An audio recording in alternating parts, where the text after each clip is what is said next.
اور انشاءاللہ جمائیں گے بھی جب کہ ہماری پوری ہوتی ہے کہ ہم وہ کام کر سکیں جو میرے رب۔ تو آپ لوگوں کی جناب عید کیسے گزری؟ آپ لوگوں نے گوشت بھی کھایا، کھلایا بھی، کیا کیا کیا آپ لوگوں نے؟ کیونکہ ویکینڈ آپ لوگوں کا تو آ گیا تھا نا عید میں، ہم لوگوں کی تو پہلے تھی، لیکن ویکینڈ ساری جو پارٹیز تھیں وہ عید کی وجہ سے، مطلب اس کی ویکینڈ کی وجہ سے ہم لوگ ویکینڈ پہ بہت بزی رہے۔ تو اچھا بھی لگتا ہے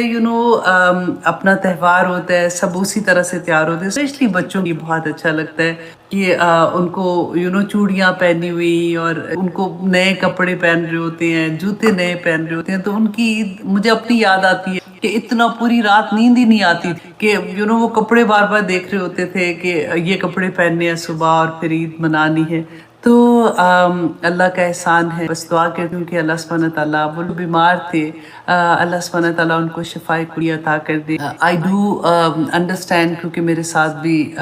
رہا کہ وہ میری ساس اس سے تو جب وہ بیمار ہوتے تھے تو وہ یہی کہا کرتے، بیٹا جب تکلیف ہوتی ہے نا تو کوئی چیز اچھی کچھ بھی بات کرنی چاہ رہا ہوتا، وہ جو خوشی کے ٹائم پہ اتنی پیاری لگ رہی دیکھنے کو نہیں چاہتا۔ سم ٹائم میں اپنی پھپھو جو ہے میری ساس تھی، میں ان کو، کیونکہ وہ پاکستان میں ساری عمر رہی، تو میں ان کو کہتی تھی کہ آپ ہم چلیں، آپ لاہور چلیں، آپ جا کے اپنے دوستوں کو ملیں گی، آپ مزہ آئے گا۔ تو آگے سے وہ یہی جواب دیا کرے، اور مجھے بڑی حیرت ہوتی تھی کہ نہیں بیٹا میں یہیں تھی۔ وہ پتہ ہے وہ کمفرٹ زون میں ہو جاتا ہے نا بندہ، اپنا بیڈ ہے، اپنا سائڈ ٹیبل ہے جس پہ ساری چیزیں رکھی ہوئی ہیں، اپنا باتھ روم ہے، تو اتنا ڈفرینٹ، پتہ ہے جن کے ساتھ بڑے رہتے ہیں نا ان کو تو زندگی اتنا سیکھ مل جاتا ہے، اور وہ زندگی میں بہت جلدی میچور ہو جاتے ہیں۔ میرے سسر میرے ساتھ رہتے، میری ساس میرے ساتھ رہتے، اللہ تعالیٰ جنت الفردوس میں جگہ دے۔ تو بہت سیکھنے کو ملا کہ اتنی ماشاءاللہ پیاری، اتنی اور آخر میں کیا ہوتا ہے انسان کے ساتھ، پورا قرآن ایسے کھل کے اللہ سبحانہ تعالیٰ کی آیات ہمیں آ جاتی کہ بہت تھوڑا وقت ہے۔ میرے سسر کہا کہ بیٹا ایسے لگتا ہے کہ ایک ریل چلتی، اور وہ 1 منٹ سے بھی کم کی ہوتی ہے۔ جس وقت ہم سوچتے ہیں کہ بچپن کا زمانہ، پھر کالج میں جانا، پھر شادی کا زمانہ، پھر بچے چھوٹی چھوٹی شادیاں، اور آج میں اس بیڈ پہ پڑا ہوا ہوں اور میں ویٹ کر رہا ہوں اپنے وقت کا کہ کب میرے، تو کہتے ہیں یوں ٹائم گزرتا ہے۔ تو پھر میں ہمیشہ، مجھے سیکھنے کو یہ ملا کہ دنیا میں اتنی جلدی جو ٹائم گزر رہا ہے نا، تو اس میں ہمیں ٹائم ضائع کرنے کی ضرورت نہیں ہے۔ اللہ کا احسان ہے کہ اس نے اتنی معمولی چیز اتنا بڑا کر دیا کہ اس میں عمل کر، اور آخرت اس کا اتنا بڑا اجر ملے گا۔ آج انشاءاللہ ہم اسی کے بارے میں بھی آیات بھی پڑھیں گے، تو ہم دیکھیں گے کہ اللہ سبحانہ تعالیٰ نے ہماری دعا کریں کہ آج کی آیات جو ہے نا وہ ہمارے دل میں کسی طرح سے ہمارے عمل میں اتر جائیں، اور یہی ہماری بخشش کا ذریعہ بھی۔ سب سے پہلے تو حدیث سے شروع کرتے ہیں، بہت پیاری حدیث ہے، کیونکہ بیماری کی بات کی تو ساتھ، کیونکہ میں نے یہ پہلے ہی تو شاید میرے ذہن میں تھا، تو اسی ایک دم سے وہی بات میری زبان پر بھی آ گئی کہ اکثر جب ہم بیمار ہوتے ہیں نا تو ہم سوچتے ہیں ایک دوسرے کو دعا بتاؤ، میں کون سی دعا پڑھوں، اور کئی دفعہ بعض لوگ یہ بھی ڈرتے ہیں کہ پتہ نہیں دم کرنا ٹھیک ہے کہ نہیں، اسلام میں کتنی اجازت ہے، کتنی نہیں ہے، کس طرح سے دم کر سکتے ہیں، رسول اللہ صلی اللہ علیہ وسلم نے اس کے بارے میں ہماری کیا رہنمائی کی۔ تو ہمارا تو دین اتنا پیارا ہے کہ ایک ایک چیز کے بارے میں رسول اللہ صلی اللہ علیہ وسلم پوری رہنمائی کری، اور یہاں تک میں اکثر یہ بات کروں کہ وہ دین جس نے ہمیں یہ بھی بتایا کہ باتھ روم میں تم نے کیسے جانا ہے، کون سا پاؤں پہلے رکھنا ہے اور کون سا پاؤں تم نے بعد میں رکھنا، اتنی بڑی بات، اور دعا کون سی پڑھ کے تم نے جانی ہے۔ ہماری تو زندگی کا ایک ایک لمحہ، ایک ایک وقت ایسا ہے رسول اللہ صلی اللہ علیہ وسلم کی پوری گائیڈنس ہے ہمارے پاس۔ تو آج ہم یہی دیکھیں گے کہ رسول اللہ صلی اللہ علیہ وسلم نے کیا طریقہ بتایا کہ جب کوئی بیمار ہو تو ہمیں کون سی دعا کرنی چاہیے، اور اگر ہم خود نہیں پڑھ سکتے تو جو ہمارے ساتھ ہوں وہ کون سی دعا پڑھیں گے۔ یہ حضرت عائشہ رضی اللہ عنہا بیان کرتی ہیں، یہ بخاری کی حدیث ہے، بخاری کی 5750، اور سنن ابن ماجہ کی 1619۔ اب دونوں جگہ پہ دیکھ لیا کریں کہ تھوڑے سے الفاظ ڈیفرنٹ ہوتے ہیں لیکن مفہوم ایک ہی ہے، کہ حضرت عائشہ فرماتی ہیں رسول اللہ صلی اللہ علیہ وسلم جب گھر میں کوئی بھی بیمار ہوتا تھا تو یہ دعا پڑھا کرتے تھے، اور یہ دعا پڑھ کے تو اس پہ دم کیا کرتے۔ تو حضرت عائشہ نے رسول اللہ صلی اللہ علیہ وسلم سے سیکھی ہوئی تھی، تو جب رسول اللہ صلی اللہ علیہ وسلم کا آخری وقت تھا اور آخری وہ بیمار تھے، آپ نے کئی دفعہ سیرت کی جب ہم کلاس کرتے تو آپ نے سنا نا اس کے بارے میں، تو حضرت عائشہ کہتی ہیں کہ میں وہی دعا پڑھ کے تو رسول اللہ صلی اللہ علیہ وسلم کے ہاتھ پہ پھونک دیتی تھی، کیونکہ ان کو یہ ہوتا تھا کہ ان کے ہاتھ زیادہ مبارک ہیں، تو وہی ہاتھ ان کے پورے جسم پہ جہاں جہاں درد ہوتی تھی نا تو وہاں پھیر دیتے. تو وہ دعا کیا ہے پہلے ہم لیتے ہیں کہ رسول اللہ صلی اللہ علیہ وسلم اس دعا سے دم کیا کرتے تھے، اذھب الباس رب الناس، کہ اے لوگوں کے رب بیماری کو دور کر دے، وشفی انت شافی، مجھے شفا دے دے کیونکہ تو ہی شفا دینے والا ہے، لا شفاء الا شفاؤک، کہ کوئی شفا ہے ہی نہیں ہے جب تک اللہ سبحانہ تعالیٰ آپ شفا نہ دے دے، شفاء لا یغادر سقما، کہ ایسی شفا عطا کر دیں کہ بیماری جڑ سے نکل جائے. اب دیکھیں اتنے خوبصورت لفظ ہے یہ جو آخری میں نے پڑھا نا، شفاء لا یغادر سقما، یہ تو مجھے اتنا پیارا سینٹنس لگتا ہے کہ میں اگر اپنے پاس سے دعا مانگوں نا تو یہ لفظ میرے ذہن میں بھی نہیں آئے کہ میں اس ڈیپتھ سے دعا کروں یا اللہ یہ بیماری کو جڑ سے ہی ختم کر دے. تو وہی یہی دعا آپ، اچھا اب دوسرا یہ ہوتا ہے، میں کوشش کروں گی کہ میں ایک چھوٹی ویڈیو بھی بنا دوں اور اس میں یہ دعا بھی لکھ کے آپ لوگوں کے ساتھ شیئر کر دوں تاکہ آسانی سے یاد کر لیں. لیکن جب تک میں ویڈیو پوسٹ نہیں کرتی نا، آپ لوگ گوگل میں جا کے صرف اتنا چھوٹا سا بھی آپ لکھ دیں گے نا اذھب الباس، تو وہ پوری دعا آپ کے سامنے آ جائے گی. اب وتھ ترجمہ اردو ترجمہ ضرور ساتھ یاد کیا کریں، کیونکہ اس کو جب ہمیں سمجھ آتی ہے نا کہ اس دعا کا مطلب کیا ہے تو پھر اور بندہ دل سے انٹینسٹی سے وہ اس کو مانگتا ہے. تو رسول اللہ صلی اللہ علیہ وسلم کا آخری وقت میں جب حضرت عائشہ جو ہے یہی دعا پڑھ کے دم کرتی تھی، اذھب الباس رب الناس وشفی انت شافی لا شفاء الا شفاؤک شفاء لا یغادر سقما. تو جیسے کئی دفعہ ہوتا ہے نا ایسی بیماریاں جو خدا نخواستہ کینسر کا پتہ چلتا ہے، تو اس وقت کے لیے بھی یہ بہت پیاری دعا ہے کہ یا اللہ جڑ سے ختم کر دے تاکہ یہ بیماری واپس کبھی بھی نہ لوٹ کے آئے. تو حضرت عائشہ فرماتی ہیں کہ آخری دن جب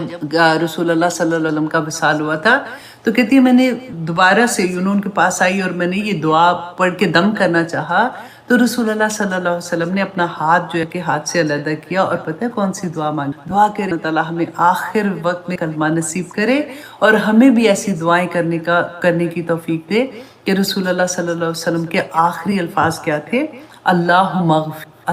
اغفر لی، اے اللہ مجھے بخش دے، میری مغفرت فرما، والحقنی بالرفیق الاعلیٰ، اور بلند مرتبہ ساتھیوں کے ساتھ ملا دے. سبحان اللہ. تو یہ رسول اللہ صلی اللہ علیہ وسلم کے آخری الفاظ تھے. آپ بھی یاد کر لیجئے کیونکہ یاد ہوگا تو اس وقت آخری وقت میں ہمیں یہ یاد رہے گا کہ ہمیں دعا پڑھنی. تو یہ بہت پیاری دعائیں تھیں، سوچا کہ آپ لوگوں کے ساتھ شیئر کر دوں. تو آئیے جناب ہم آتے ہیں اپنے سبق کی طرف. ہم کریں سورۃ التوبہ اور آج ہم باقی آیت نمبر 110. اور ہم پہلے یہ دیکھیں کہ لاسٹ کلاس میں ہم نے کیا پڑھا تھا کہ ہم پڑھ رہے تھے نا مسجد بنانے کی خاطر جو ہوا تھا کہ رسول اللہ صلی اللہ علیہ وسلم کے، اب میں جو لفظ بولوں گی نا آپ نے غور کر، کیونکہ ابھی جو لفظ بول رہی ہوں وہ قرآن کے ورڈ نہیں ہے، لیکن اللہ سبحانہ تعالیٰ نے انہی لفظوں کو کیا لفظ، یہ ہمیں انشاءاللہ ہم دیکھیں گے کہ رسول اللہ صلی اللہ علیہ وسلم کے زمانے کی بات ہو رہی ہے نا کہ مدینہ میں تھے، تبوک سے پہلے کی بات ہے